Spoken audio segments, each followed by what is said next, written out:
para a sua apresentação. Valeu, Eric. Aponta para lá, né? Sim, mas mais para a outra ponta, né?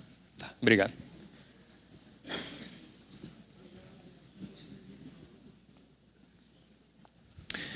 Bom, boa tarde. Eu prometo que eu vou tentar respeitar o prazo aqui. Enfim, já sei que a hora está avançada. Eu trabalho no Observatório da Despesa Pública, da CGU.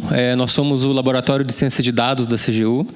E o trabalho, embora seja CGU, o trabalho que eu vou apresentar aqui não tem a ver com o combate à corrupção. Então, nesse laboratório, que é o ODP, a gente tem um grau de liberdade para atacar outros problemas, que não só irregularidade, fraude, conluio, esse tipo de coisa. E eu vou pegar um desses projetos de não corrupção e vou apresentar hoje para vocês aqui, bem resumidamente.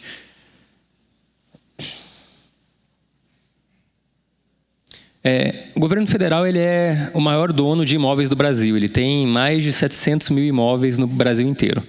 De tudo quanto é tipo, apartamento, casa, lote, beira de rio, estacionamento, e em todos os estados e, enfim, se bobear em todos os municípios ou na maioria deles.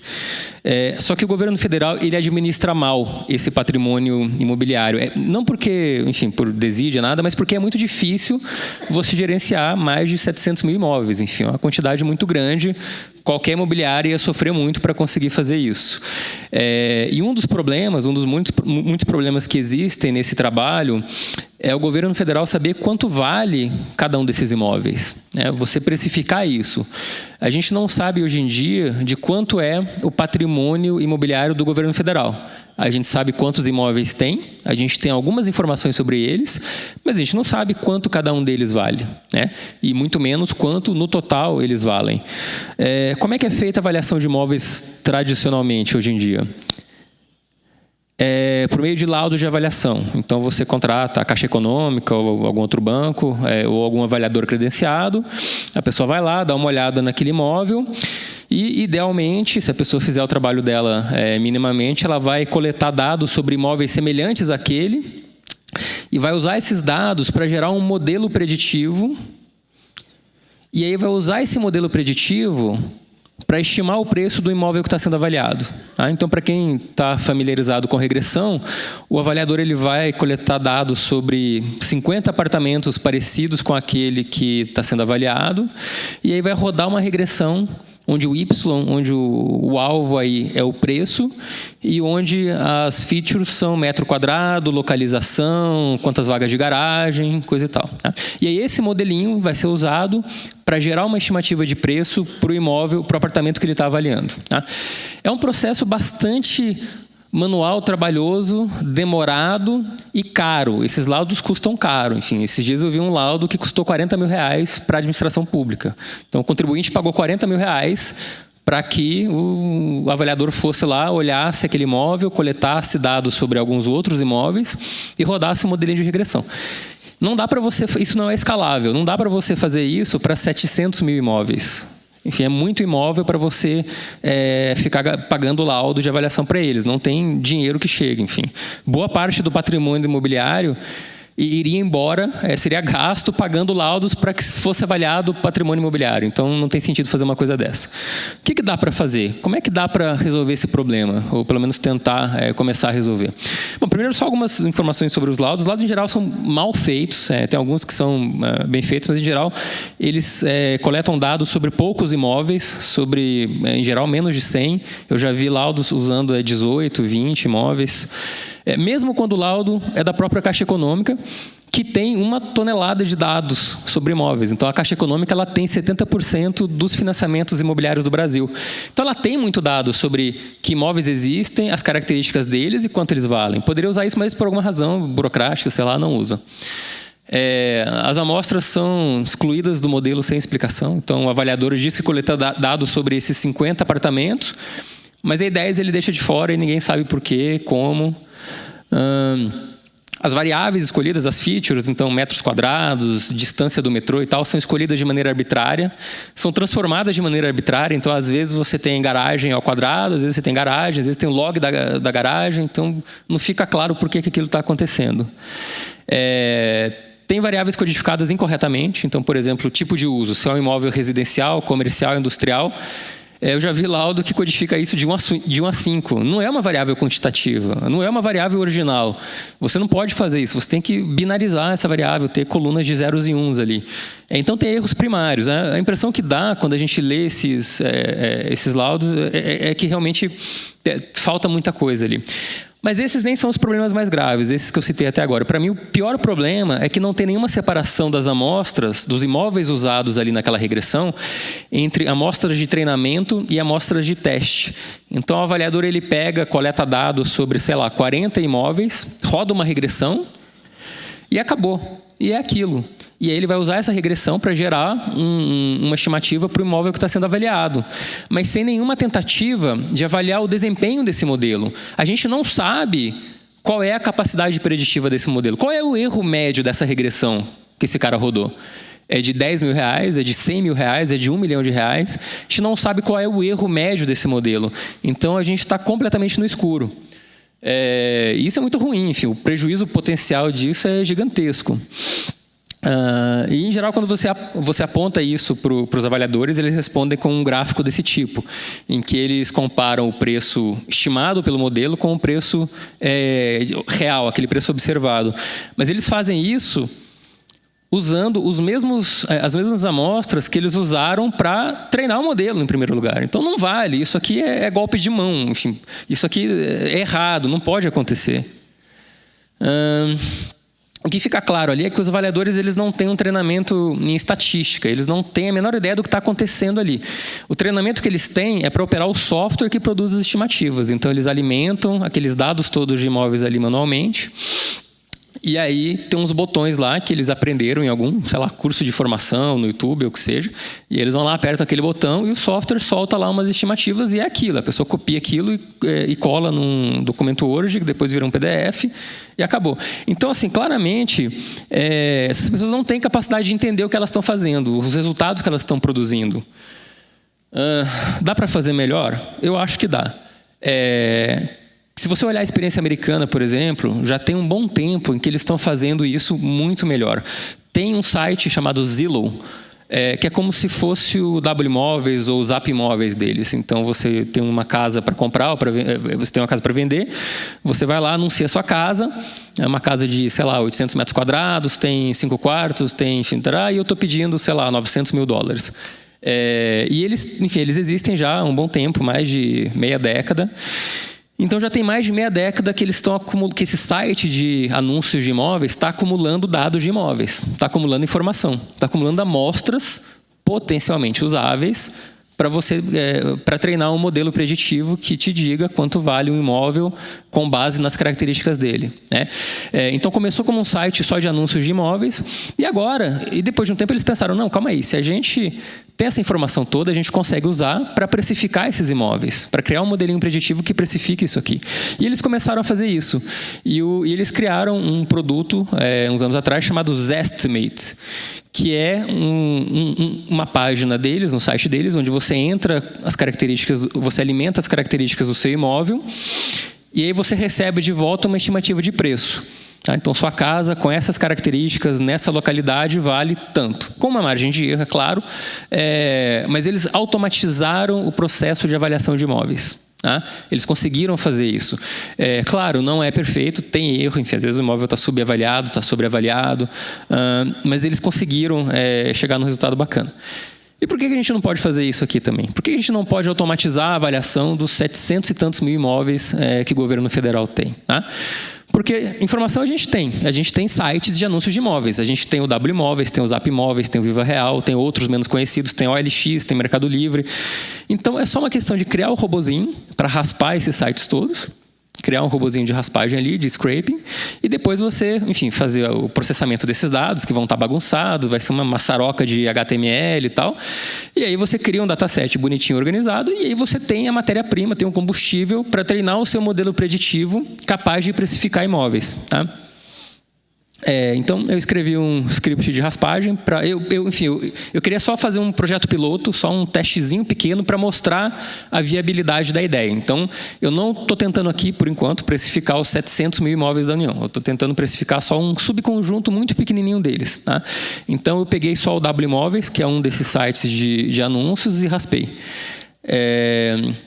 Aí, no final, eu consegui mais ou menos 15 mil amostras, 15 mil imóveis. Eu peguei tudo que era apartamento residencial no DF e em Goiás. E dividi esses 15 mil e tanto em 85% treinamento e validação e 15% teste. E modelei isso como se o preço do imóvel fosse uma função de área útil, localização, quantas vagas,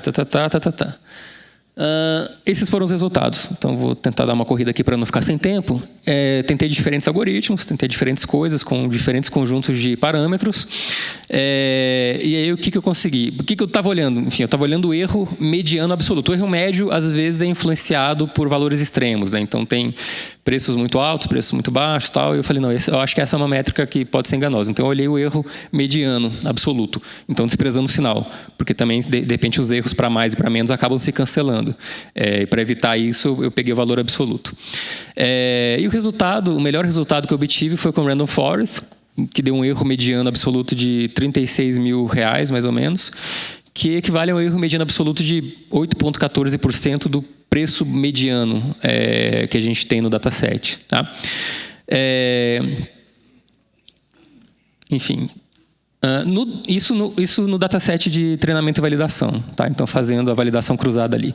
No dataset, enfim, então depois de martelar bastante isso aí, marretar bastante, tentar isso, tentar aquilo, eu cheguei nesse resultado. E aí eu peguei o melhor modelo, que foi o Random Forest, com o melhor conjunto de parâmetros, e apliquei naqueles 15% de amostras que eu tinha deixado de fora lá atrás, que são as amostras de teste. E aí deu um erro bastante parecido. Subiu um pouquinho, de 8,14 para 8,16, mas ainda é bastante pequeno. Só para vocês terem uma referência, até 2 anos atrás, a margem de erro dos estimate era de 7,9%. Então tá bacana, porque o Zesma ele tem milhões de imóveis, enfim, é um trabalho de anos, tal. Então a gente conseguiu um desempenho parecido com um dataset bem menor e bem menos trabalho braçal. Eu fiquei bastante feliz porque eu calculei também um intervalo de confiança para cada previsão, para cada estimativa, e no fim, 94% das estimativas do modelo estavam dentro de um desvio padrão do valor real daqueles imóveis. Então, enfim, bastante confiável. De volta ao plano piloto. Uma vez que eu treinei o modelo, eu falei, beleza, agora eu quero usar esse modelo para precificar alguns imóveis do governo federal. E aí eu escolhi os 1.600 e tantos apartamentos que a União tem no plano piloto, Asa Sul e Asa Norte, tá? Então, tudo que é SQS e tudo que é SQN, Superquadra Sul e Superquadra Norte. E falei, beleza, segundo modelo, quanto vale cada um desses apartamentos? Na maioria, eles estão usados como apartamentos funcionais, né? Enfim, eu tenho um dataset lá que diz exatamente o valor estimado para cada um deles. Na média, a média desses 1.626 dá 1 milhão e cento e poucos mil reais. E no total, 1,81 bilhão. Tá? Deu um trabalhinho para fazer isso, porque as bases de dados do governo que supostamente têm os dados dos imóveis, na verdade não têm os dados dos imóveis. Enfim, tem muito buraco ali, tem muita coisa faltando. Então, tem algumas aproximações aí. Por exemplo, a gente não sabe, para a maioria desses apartamentos, quantos quartos tem ali. Então, tem 3 quartos, 4, será que, enfim, o que está acontecendo ali dentro? Então, eu peguei anúncios de imóveis naquele mesmo prédio para achar esse tipo de informação. É uma aproximação. De repente, naquele apartamento ali da União, alguém derrubou uma parede, juntou 2 quartos, alguém ergueu uma parede e criou um quarto extra, mas na média eu imagino que não deve introduzir um erro tão grande assim, pelo menos estou contando com isso. Então tem um bocado de aproximação que vai aí, porque a base de dados é ruim, tem muito dado faltante, dado incorreto e tal. Mas enfim... tem coisa que não entra no modelo. O imóvel pode estar deteriorado, a gente não sabe o estado de conservação dele, pode estar, sei lá, precisando de uma reforma total e completa, pode ter problemas na justiça, de repente tem alguém brigando por aquele imóvel, tem casos, enfim, é comum aqui em Brasília gente que ocupa o imóvel funcional há 40 anos, né? E aí na justiça tem uma ação de despejo e tal. Para alguns imóveis a gente não sabe se ele está de fato ocupado ou desocupado, não dá para confiar muito na informação da base de dados ali. E tem coisa que simplesmente está fora, enfim, tem, sei lá, o apartamento é do lado de um bar barulhento, então tem música alta até 2 da madrugada, e aí isso desvaloriza o apartamento. Isso não está no modelo, isso não tem como capturar aqui dessa maneira automática, né? E de todo modo, é uma aproximação porque a gente não está usando preços de transação aqui. A gente não está pegando aquelas 15 mil e tantas amostras que eu raspei do W Imóveis não nos dizem o preço pelo qual aqueles imóveis de fato foram vendidos, né?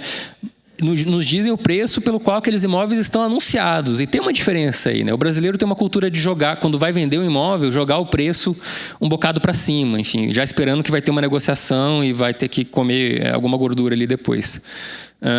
Então tem essas aproximações, tem umas coisas que a gente tem que fazer aí para conseguir chegar no resultado, mas é melhor ter alguma estimativa de preço, penso eu, do que nenhuma. Então é melhor você ter uma aproximação, um valor que você sabe que não é exato, mas que provavelmente está próximo da realidade, do que você não ter a menor ideia do quanto vale aquele seu patrimônio imobiliário, tá? O que a gente precisa fazer agora? A gente precisa expandir isso desses 1.626 apartamentos em Brasília para os 700 mil imóveis que a União tem. Tá? E para isso, o primeiro passo é melhorar o banco de dados de imóveis que a União mantém. Porque hoje em dia, na verdade, não é nenhum banco, são 4 bancos separados, fragmentados, inconsistentes entre si. A informação sobre o imóvel no banco A está diferente da informação sobre aquele mesmo imóvel no banco B, então está terrível, mas eu sei que eles já têm um projeto lá em andamento, a Secretaria de Patrimônio da União, em que eles estão tentando melhorar isso, integrar as bases, consertar, preencher as lacunas e tal. A gente apresentou esse projeto piloto para eles, para a SPU, e eles, enfim, se mostraram interessados e tal. A ideia é que a gente continue conversando e colaborando aí no futuro próximo para conseguir expandir isso para um universo cada vez maior de imóveis. Tá? Dificilmente a gente vai chegar nos 700 mil todos. Enfim, tem imóvel com características peculiares, imóvel, sei lá, instalação industrial, beira de rio, que aí você não tem muito como modelar aquilo. Mas aquilo que a gente conseguir automatizar, a gente automatiza e economiza o dinheiro do contribuinte. Uma coisa que me ocorreu é talvez o uso de drones para você saber o estado de conservação desses imóveis. Enfim, você não sabe se está ocupado, se está caindo aos pedaços, se está inteiro. Dispara uma mini frota de drones ali em cada capital de estado e inspeciona remotamente ali o que está acontecendo com cada um. Enfim, mas é só uma ideia maluca que, sei lá, não sei legalmente como é que funciona, burocraticamente. Cadê? Beleza, terminei com 3 minutos de antecipação aqui. Pessoal, tá aí meu handle no Twitter.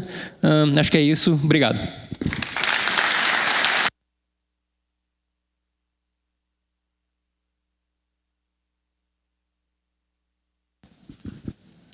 Então, para o painel, Tiago fica. Beleza. E aí a Débora Reis e o Evandro voltam aqui para a sessão de perguntas. Lembrando para todos os participantes, tanto presencialmente quanto pela internet, que o canal para fazer perguntas é por meio do Twitter. Então, você usa o Twitter e você usa a hashtag, aquele jogo da velha, Brasil Digital, associado à sua pergunta.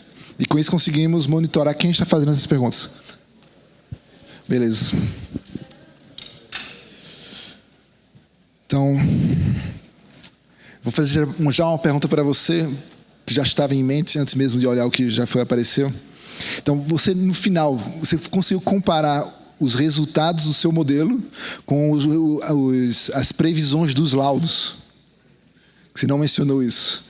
Você conseguiu comparar os laudos com o seu modelo, ver o quão mais variáveis eles eram e se eles tinham um viés a mais ou a menos em relação ao seu modelo?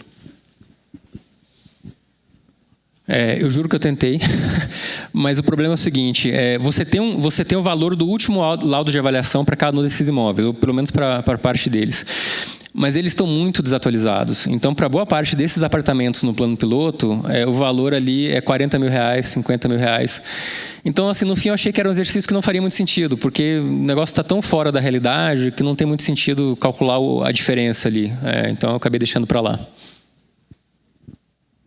Assim, uma outra ideia que eu tinha tido, já mandado outra pergunta, era se era possível remunerar a pessoa que cria o laudo em função da acurácia do valor final de venda em caso houvesse um leilão. Ela avaliou 100 imóveis, 20 deles foram para uma asta pública e você sabe o valor real de venda daqueles ali. E você poderia comparar, então, o valor estimado pelo laudo com o valor final da asta, e você daria um valor, uma nota de acurácia para aquela pessoa que faz aquele laudo. E a remuneração dele dependeria disso. O que você acha disso? Acho bacana, mas eu acho que primeiro tem que alfabetizar os avaliadores em estatística básica. Eles têm que saber o que está acontecendo, além de apertar o botão ali e copiar e colar o resultado no laudo deles. Porque hoje eu não vejo, ainda que eles tenham esse incentivo, eu acho que o conjunto de material humano ali que está fazendo esse trabalho não ia conseguir responder esse incentivo de maneira nenhuma, por total incapacidade técnica.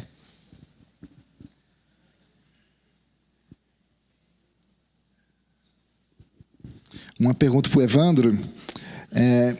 Não ficou, pelo menos para mim, não ficou totalmente claro como é que você combinava o resultado dos filtros temporais com a parte convolutiva de segmentação. Ou seja, eu sei que você está usando os dois e que o primeiro, temporal, fornece uma informação para o segundo que faz a segmentação. Mas eu não entendi como é que fazia o acoplamento entre essas duas redes. Esse acoplamento ele é feito de forma independente. É uma abordagem híbrida, mas não está acontecendo na mesma rede neural. Não é a mesma estrutura neural. Então, a saída da LSTM ela é feita por pixel, a nível de pixel. Então, eu gero raster calculando séries temporais, pixel a pixel da região processada.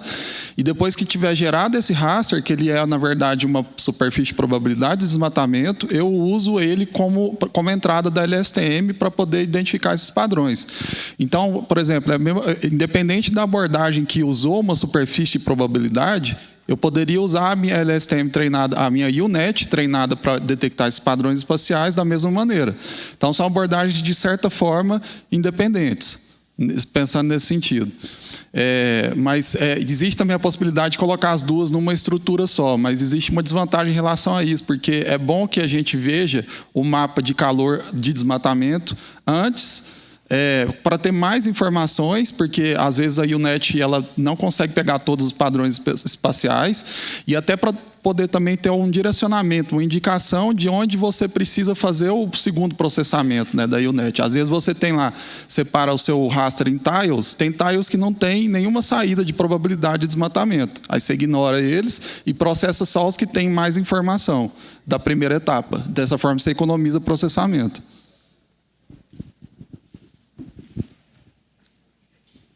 Uma pergunta aqui para o TaxiGov da Débora. Você falou de uma economia possível de R$77 mil. Há um levantamento do custo do projeto? Houve uma análise custo-benefício em relação ao projeto? O projeto que a gente desenvolveu aqui? A gente começou a fazer esse projeto tem 2 meses, alguma coisa assim, com uma equipe de 4 pessoas. E eu acho que a gente não chegou a fazer análise, né? Mas a gente colocaria aí 4 pessoas trabalhando aí por 2 meses, talvez vale a pena o investimento, sim, porque esse custo de 77 mil foi só nos últimos 5 meses, né? Então, se a gente extrapolar isso desde o começo, desde 2017, pode ser que o ganho seja ainda maior. Então, eu acredito que valeu a pena, assim, de trabalhar nisso, até como uma forma de, assim, não só da forma de dinheiro, né, mas também vendo pelo lado de cá, né, de servidor público que está usando o serviço, ele pode, talvez, daqui a pouco responder um PAD, responder alguma coisa desse tipo, porque usou ele por engano. Então, a gente, do lado de cá, a gente sente que a gente está fazendo alguma coisa, assim, preventiva, que a gente está ajudando, a gente está alertando antes que essa corrida chegue ali para a CGU, para o TCU, entendeu? Que esse servidor ele seja procurado por outros órgãos, né? Então, se a gente conseguir alertar isso antes, é legal, porque dá tempo dele se defender e pagar, né? E ter devolver o dinheiro público, e também diminui o trabalho dos auditores bastante, né? Acho que vale a pena. Você mencionou, na verdade, um aumento da expectativa de controle. Você acha que isso reduziu a frequência de irregularidades? Ou seja, o seu projeto já está em andamento há tempo suficiente para que os usuários do TaxiGov se derem conta que aumentou a expectativa de que aquelas corridas vão ser verificadas e os questionamentos levantados para eles levem a uma mudança de comportamento? Eu acho que eles estão sabendo disso agora. Porque agora que a gente começou a apresentar, né? Então foi o primeiro resultado, o resultado preliminar mesmo. Então, se alguém estiver em casa assistindo e olhou e viu assim e lembrou de alguma corrida que fez em algum momento, a gente vai chegar nessa corrida, com certeza. Então corre que dá tempo de ir lá e pagar a corrida. Mas a ideia é essa, né? A gente conseguir identificar esses casos e refinar o modelo e a gente ter um declínio de mau uso do serviço, né? Então, a maior conscientização de quem for usar o serviço do TaxGov e, consequentemente, menor quantidade de casos aí suspeitos vão aparecer, com certeza. O seu alerta agora me lembrou uma experiência que eu tive quando trabalhava na Receita, em que toda vez que criava-se um novo algoritmo para a detecção de uma nova forma de irregularidade, chamava-se os principais contadores de empresas e dizia: olha, estamos conseguindo detectar tal coisa. Aí mostrava e demonstrava e dizia: agora você tem uma semana para corrigir aquilo que vocês tinham errado, que vai poder passar a ser detectado. Bom, a outra coisa, uma pergunta aqui da Kátia Kelvis. A segunda técnica utilizada na detecção de anomalias para o TaxGov também é do tipo não supervisionada, ou ela foi utilizada tendo como entrada os resultados da clusterização numa abordagem de aprendizado híbrida? Tá. Essa segunda técnica, né, que é a Isolation Forest, ela tem duas abordagens, né? Ela pode ser tanto supervisionada quanto não supervisionada. Aqui no nosso caso, a gente descartou o resultado que a gente teve com a clusterização, a gente não usou. Então, quando a gente aplicou a Isolation Forest, a gente usou o não supervisionado dela também, né? E a gente pretende depois refinar, usar o supervisionado, né? Depois que a gente tiver o feedback lá dos gestores, dos usuários, para dizer se aquela corrida aconteceu a trabalho ou não. Então, foi só modelos não supervisionados, assim, do zero, as duas técnicas mesmo. Você já abordou uma parte que seria outra pergunta, se as anomalias detectadas pelos algoritmos já foram validadas e se já há uma estimativa da taxa de falsos positivos. Já comunicaram isso para os gestores e já responderam? Ainda não comunicamos, a gente vai comunicar aí ainda nesse mês. A gente fez um compromisso com a área da Central de Compras, que é a gestora, né, do serviço TaxGov como um todo, de entregar a planilha inteira para eles até a semana que vem, esse final dessa semana, para que eles dividam lá por órgão e encaminhem para os órgãos, para eles também terem um tempo para se manifestar sobre aquilo. Uma pergunta para o Lapig. Como foram realizadas anotações manuais das imagens para treinamento? Houve um pessoal especializado em interpretação de imagens de satélite que delinearam polígonos de desmatamento? Foi um só anotador ou um pool com algum nível de redundância para poder validar a coerência das anotações de diversos anotadores? Olha, inicialmente eu tive que aprender a fazer. Não tinha, até porque para esse tipo de resolução, analisar 3 imagens de 3 mosaicos nessa resolução não é uma coisa que era feita antes. Isso não se sabe alguém na literatura que tenha feito esse tipo de coisa. Então não tem intérpretes especializados nisso, a gente teve que aprender. É claro que lá no LAPIG existem pessoas especializadas em desmatamento, só que com outras imagens, mas que já conseguem ter algum direcionamento para poder auxiliar a gente a fazer essas anotações. Mas eu não falei na apresentação, mas a gente também desenvolveu um protocolo, uma sistematização de como fazer essas coletas desses dados de maneira estratificada, inclusive, de forma que classes mais raras de não desmatamento, por exemplo, elas têm mais pontos de treinamento e desmatamento da mesma forma. Tem alguns desmatamentos que, por exemplo, que viram água. Esses são muito raros. O desmatamento mais comum é que você desmata e vira solo exposto.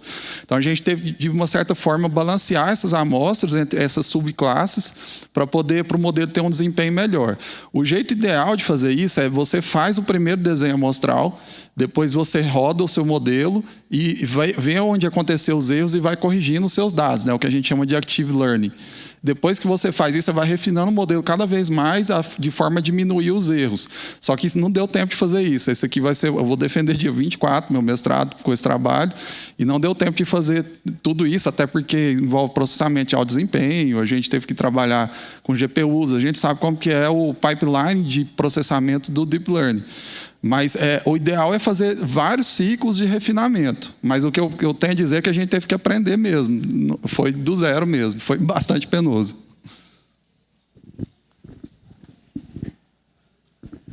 Uma pergunta aqui para o Tiago, do Dailson Araújo. Qual foi o passo seguinte para estruturar os dados depois de varrer as páginas dos imóveis com Python? Foram muitos passos, porque você tem... As pessoas são preguiçosas e na hora de anunciar o seu próprio imóvel no WMóveis, onde seja, elas não ticam lá todas as caixinhas necessárias. Então, de repente, o prédio tem uma churrasqueira. Mas a pessoa fica com preguiça e ela escreve no texto da descrição, churrasqueira, blá, blá, blá, mas ela não... Então, não dá para confiar naquilo que supostamente seriam os dados estruturados dessa raspagem. Então, o passo seguinte foi pegar as descrições dos imóveis, de acordo com como as pessoas fizeram, e procurar essas palavras-chave. Então, fala em churrasqueira, fala em sauna, fala em circuito de TV, E aí, com base nisso, identificar os imóveis que tinham esse tipo de atributo. Para depois eu poder montar um dataset bonitinho, dizendo, tem como uma coluna sauna, 0 ou 1, não tem e tal. Então, esse foi o outro passo. Conhecendo projetos passados seus, em geral, você publica o seu código de análise e como fazer tudo isso. É o caso também para esse? Tem a raspagem do site e tem o pré-processamento todo? Tem. Eu botei no meu site pessoal, thiagomarzagão.com, e tem um paper também que a gente mandou para uma revista agora. A gente está esperando o resultado, ver se vai ser publicado, se, enfim, vai ter revisão, alguma coisa do tipo. E aí, esse paper aponta para um repositório no GitHub que a gente criou. Mas esse repositório, a ideia é mexer com base no feedback do paper, que a gente receba do paper. Então, ele ainda não está pronto para consumo.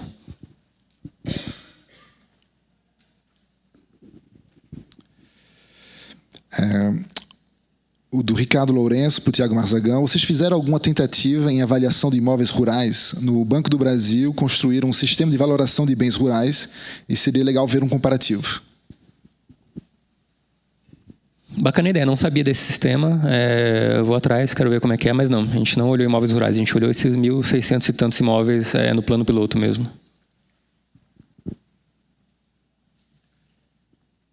Uma outra pergunta para o Evandro, do Lapig. Vocês planejam fazer o cruzamento dos dados com alguma outra base para realizar uma análise preditiva do desmatamento? Que tipo de metadados vocês possuem ou vislumbram que possam ser utilizados?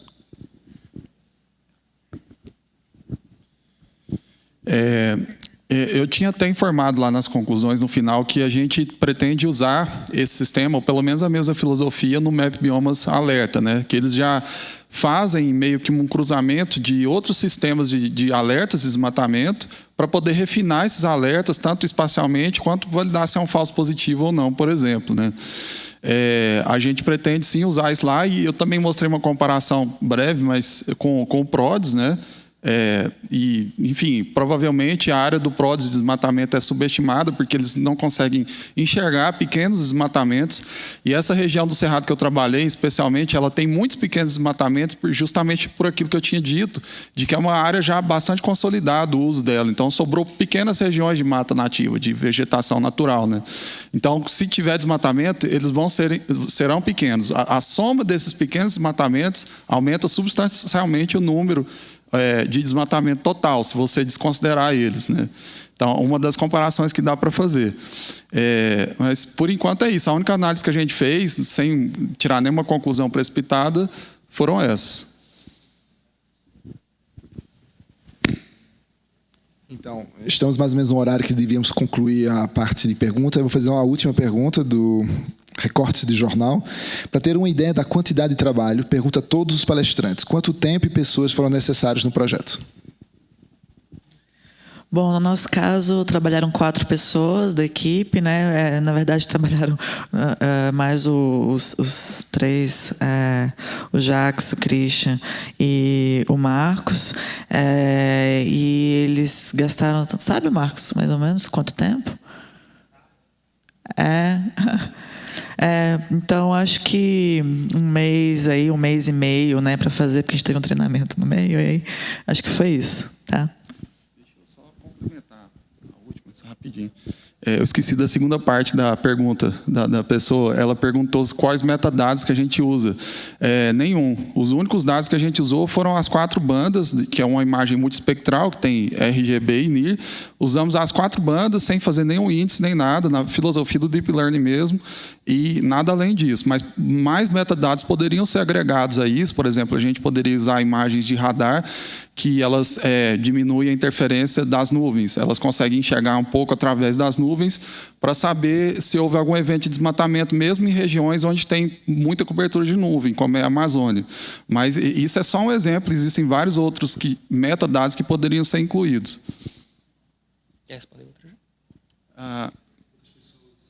Quantas pessoas, tá?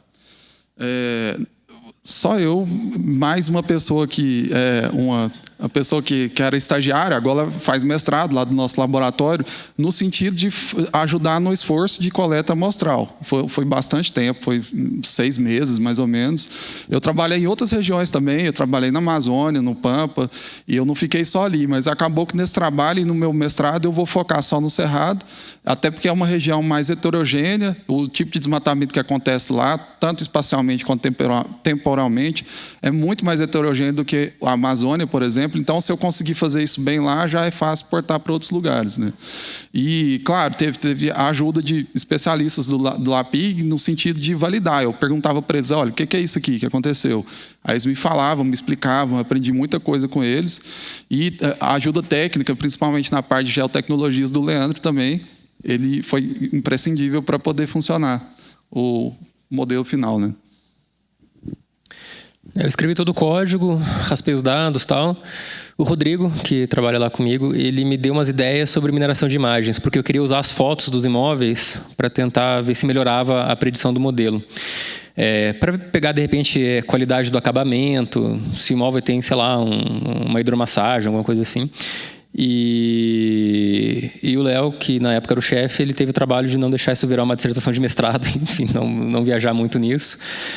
No total, não sei, levei 2, 3 meses. Apareciam outras coisas no caminho, às vezes parava para fazer outra coisa durante alguns dias, voltava, tal, mas não sei, estou chutando 2, 3 meses nisso aí. Então, gostaria de agradecer a todos os palestrantes pelo ótimo conteúdo oferecido para todos, e vamos encerrar agora esse painel. E amanhã, então, nós retomamos às 9 horas, é isso o programa? Agora fiquei na dúvida. 9. E quanto às inscrições nas oficinas, estão basicamente esgotadas. A última informação que eu tinha é de que ainda havia uma única oficina com inscrições abertas, que era da classificação automática de imagens. Ou seja, caso você não tenha conseguido uma oficina, dê uma olhada nessa última. E então, até amanhã, às 9 horas. Obrigado, pessoal.